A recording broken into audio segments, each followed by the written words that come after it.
Look, everybody wants to be cool. A North American house hippo is found throughout Canada and the eastern United States. Yep, I sure wish I was as smart as you. Could somebody get that cat off my head? PSAs have been around for many years now. But what are they? According to the Federal Communications Commission, or FCC, a PSA, or public service announcement, is a non-paid or free advertisement used to promote programs through media that are of the interest of the public. These free advertisements are used to create awareness about different issues, often through different forms of media, from posters to television, even to social media campaigns as time has gone by. They really started getting popular for wartime messages around rationing and recruitment in the 1940s, the classic Uncle Sam Wants You campaign. But public service announcements seemed to be everywhere once they came onto the televised airwaves in the 1970s, but especially into the 90s and early 2000s before kind of fading back into obscurity by the end of the last decade, or at least they seem to be a lot less common. Let's talk about the era of public service announcements in the USA and Canada. Let's start in the USA in the 40s. The United States Ad Council had just formed, just in time for World War II. Efforts from the council went straight to producing stern ads about women in war jobs and war propaganda like loose lips sink ships. The council also played into a lot of xenophobic messages against foreigners, especially the Japanese. But as much as the Ad Council focused on wartime efforts and ads during this time, they also came up with some pretty iconic ad campaigns, some of which are even being used or quoted today. Smokey the Bear is still someone that is quoted today with the fire prevention program. So remember, only you can prevent forest fires. Smokey has been the face of forest fire prevention ever since, becoming the longest-running campaign in American history, according to the Ad Council's website, that is. This is, at least in my opinion, the true start of the Ad Council's rise to fame, and when things really started turning up for them when it comes to the staying power of their campaigns. That's far from the only campaign that sticks in Americans' memories. The March of Dimes campaign was started to promote the polio vaccine in 1958, and was quite effective. In the 1970s, we started seeing television advertisements crop up more, at least ones that we can find, like the A Mind is a Terrible Thing to Waste campaign to support UNCF and the education of minorities. This campaign raised billions of dollars to help send people to college that might not otherwise have gotten an education. Then, as the 70s turn into the 80s, we take more of a turn into preventing crime and trying to teach the public, especially children, about drugs and their harms, including another slogan that I think we don't acknowledge quite as much anymore, at least not as a slogan. Friends don't let friends drive drunk. The Ad Council also did a pretty good job at reminding the public that seatbelts existed and, well, should be used. Something we're still trying to remind people to do today, which is really sad in my opinion. Always remember to buckle up, folks. The Ad Council did so using crash-tested dummies, which I feel like if I were a kid in the States in the 80s, might have just freaked me out. I don't know, just kind of gives me off vibes. But the campaign was kind of cool, and supposedly was pretty effective too. It seemed like from here on out, ads were a combination of stern, but also a bit of a fun flair to them. According to the Ad Council, 21% of people were buckling up when the campaign started. But now, the use of seatbelts is up to over 90%. I guess that even though these crash test dummies seem kinda cursed, they were at least pretty effective at educating the American public. So, bravo for that. Then, just after 9/11, the Ad Council came out with a new work, apparently learning from their xenophobic past in World War II. In 2001, they launched the I Am an American campaign, featuring people of many different ethnicities, just looking into the camera and saying those words. I am an American. I'm an American. Including a person of color who uses ASL, which, wow, I wasn't expecting that. That's kinda awesome. As someone who knows how long it takes to get ads made and get through all the stages of making an ad, It's pretty impressive that they got this out so fast after a tragedy that had such an effect on the United States and beyond. Then, from 2015 through to now, a campaign has been ongoing to talk about diversity, inclusion, and acceptance.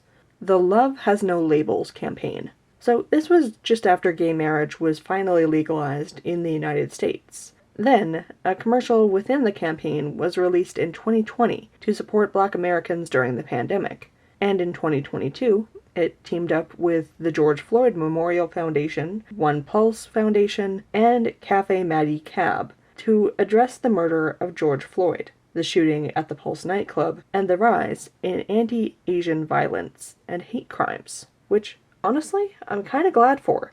It seems like the Ad Council steps up relatively quickly to address issues, which is nice to see. This includes the response that the Ad Council, the White House, CDC, and media had to the pandemic, and the anti-Asian and anti-people of color bias that was rampant, especially at the start of the pandemic. And from 2018 onwards, the Ad Council has also done a lot to bring awareness to mental health, including ads featuring people like Billie Eilish. Overall, the United States has done some pretty interesting things when it comes to public service announcements, but I'm not really familiar with any of this. I was talking about all of that from a completely outside perspective. Now, let's dive in to the state's northern neighbors. Let's talk about public service announcements that I grew up with, right here in the Great White North of Canada.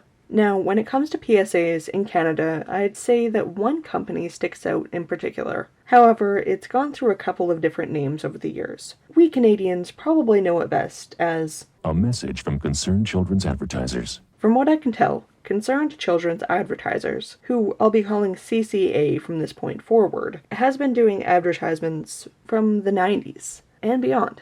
And honestly, with some of them, you can really tell they're from the 90s, puppets and all. According to the CCA's website, there were almost 40 television PSAs that looked to speak directly to kids about themes of drug abuse prevention, child abuse prevention, child safety, self-esteem, media literacy, bullying prevention, and healthy active living. They often teamed up with Health Canada for these public service announcements. According to Wikipedia, the CCA started their ads off with ones about substance abuse prevention, one that a lot of people remember and that freaks a lot of people out: the electrical wire brain. Then there are a lot of ones about the effects of drug use, including the drug rap and substance abuse testimonials. This includes what I like to call the creepy drug puppet. This is just the start of Canadian PSAs using creepy puppets to promote their messages. Then we have ones about child safety, like the famous "Don't Put It in Your Mouth" puppets. Don't you put it in your mouth, don't you put it in your mouth, don't you stuff it in your face, don't stuff it in your face, though it might look good to eat, though it might look good to eat, and it might look good to taste, and it might look good to taste, you could get sick, yuck, real quick. And the one that I remember playing well into the 2000s, The Trap, which actually uses a puppet from another Canadian kids show, The Big Comfy Couch, which I don't know if that was cool or creepy, and I was a kid that grew up around both the PSA and growing up loving that show. Next we have one that I vaguely remember. How Was Your Day? Had a teacher talking with her child about a student that suffered from abuse, who told the teacher about it. Doing the Right Thing. These were all advertisements that were made in the early to mid-1990s, and like I said, you can often really tell. Now, getting into ones that, while they were made in the late 1990s, I feel they kind of held up in the early 2000s, and even a bit into today, though they can dive a bit into Uncanny Valley. One that I haven't mentioned, and I feel needs to be mentioned, is Astar. I am Astar, a robot from Planet Danger.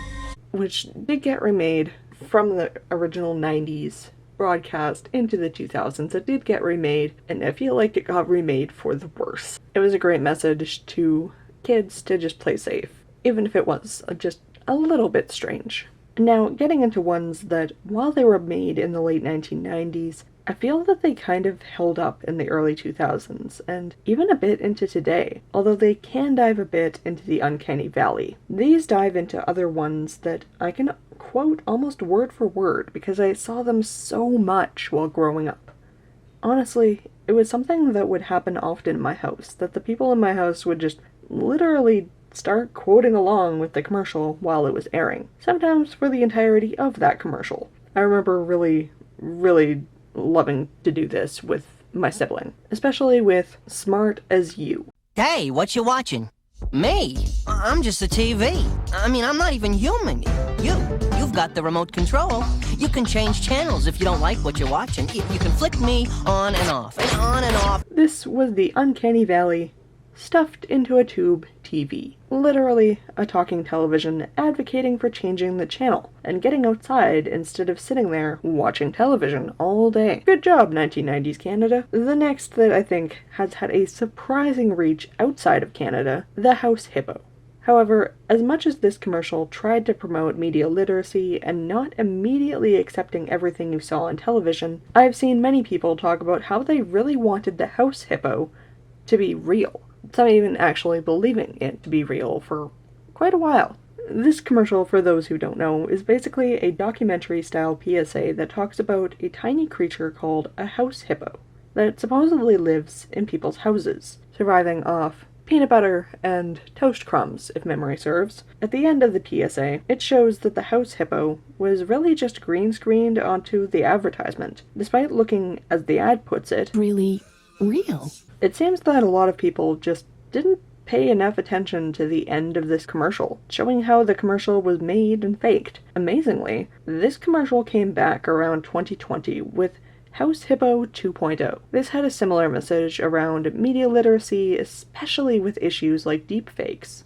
I think it's great not only how they reused this concept, but the fact that the house hippo has been so recognizable for decades that they could reuse it, and have people like me pretty freaking stoked to see this little fella again, with a narrator telling us a similar message to before. I swear this was like pseudo ASMR before there was a name for ASMR.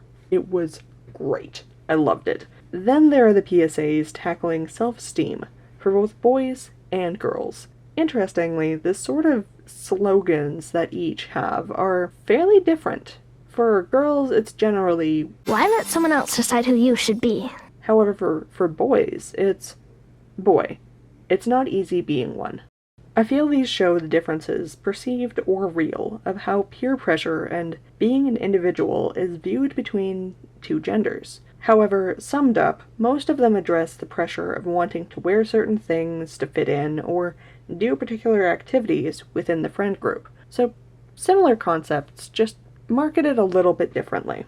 There's also one that I remember finding both weird and kind of cool as a kid. What's your thing? Which shows off various kids' hobbies, with the tagline of, Nobody's good at everything.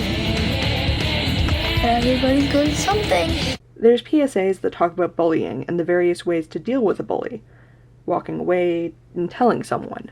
Then we get to the ones about exercise and healthy living. This in particular was a long-running topic within Canadian PSAs. One that sticks out to me has always been The Chase, which featured a song that I could probably sing along to purely based on how often it played. I never actually knew what it was called until doing research for this video. For reference, it seems to be called Lungo Filaccio by Roberto Cardinelli. Forgive my pronunciation, but that's my best shot. There were also kind of strange ones, like Head and Body, showing a kid using his head to find healthy food, or using his body to get up and dance. Again, a little bit into Uncanny Valley with some of these, but I get their point. The final PSA I recall seeing by CCA was Media Monkey, telling kids to think for themselves. Not terribly dissimilar from the House Hippo. It tells kids to use their heads and think for themselves when making choices. Honestly, a really common theme among Canadian PSAs, which I can get behind. In 2014, CCA changed its name to Companies Committed to Kids. Barring House Hippo 2.0, I don't think there were any real iconic PSAs that were made under the new company name. but I feel that the name change is at least a little bit significant. Now, those were a lot of PSAs to be talking about in both countries, and they were, I'd say, the main sources of PSAs for their country. They weren't the only source of PSAs, though. Of course, you have classic PSAs like "You wouldn't steal a car" from the American Motion Picture Board, or the ads against driving high or drunk by Mothers Against Drunk Driving, or This is crack.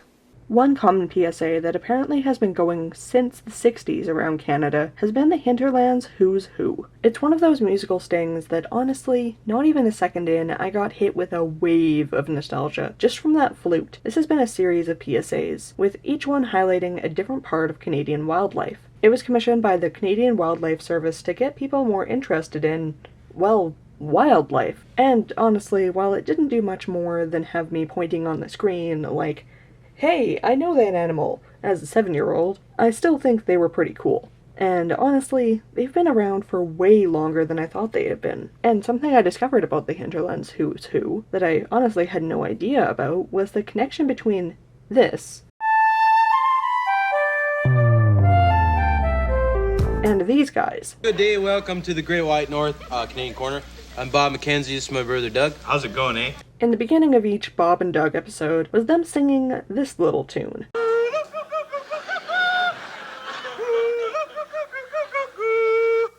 Huh, alright, just Bob and Doug being Bob and Doug. Fair enough. But apparently, that was a parody of Hinterland's Who's Who.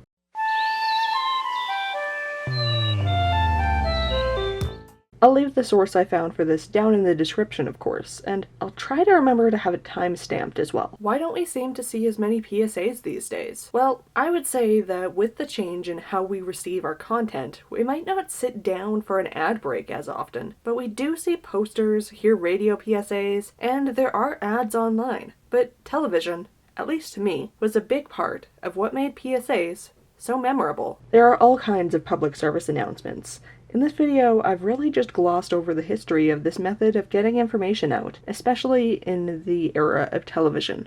It's been a fun little dive through decades of history, and I know that this was a fair bit different than my usual videos, but if you have any other suggestions like this, about topics to dive into, I might just give it a go. Any questions? If you have any subjects about mental health or LGBTQIA+ topics that you'd like to see covered, please let me know down in the comments. As always, my resources are in the description. Thanks for watching the OCD MB. Stay safe out there.